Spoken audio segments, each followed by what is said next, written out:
So, as you can see, I've made a few changes in the sky. I'm calling the sky finished now.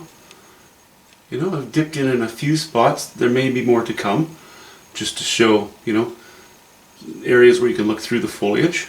You know, this is all still bush here so far. I really wanted to reestablish this line where the water meets the rock, meets the shore. I'm very tempted to actually, I find this distracting. So I could just wash it all in with a darker color, or I could just take my knife and start painting the water. I'm not sure what I'll do with that yet. Well, seeing as... No, sorry, I started that sentence wrong. I was quite happy to bounce the sky back up. I had it very dark, just sort of vertically, and I didn't like that. It needed some breaking up. You know, we have a dip here. This opposes it. We have this going on, and now we have this going on in the sky. So they oppose each other, but in a rhythmic way. As for the bottom here, I already know that the most interesting part of the painting is going to be captured in this area. And seeing as I'm finding these lines distracting right now, and seeing as I still have some of this darker paint on my palette, I've decided to draw a line a little above halfway between the bottom of the painting and here. Because what we have in the foreground may as well remain reasonably dark. If not dark,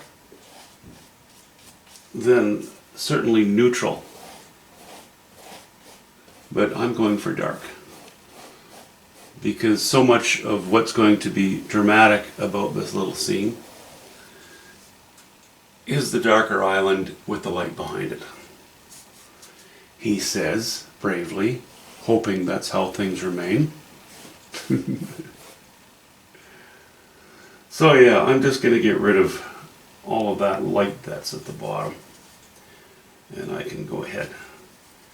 I'll let this needs to dry a bit. And that will then help me to focus on what's going on up here. You know, this exact design between these lines isn't going to stay either, but at least the bottom of the painting is kind of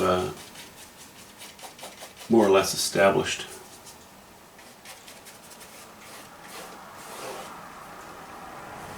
This brush is pretty new. I probably shouldn't use it for too much of this, but on the other hand, it's also already dirty, so I'm going to get rid of that too.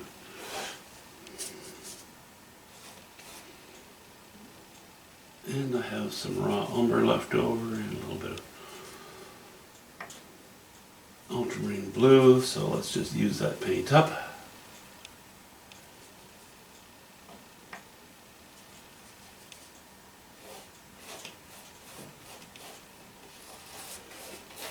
Raw umber is great. It's so many different uses in a painting.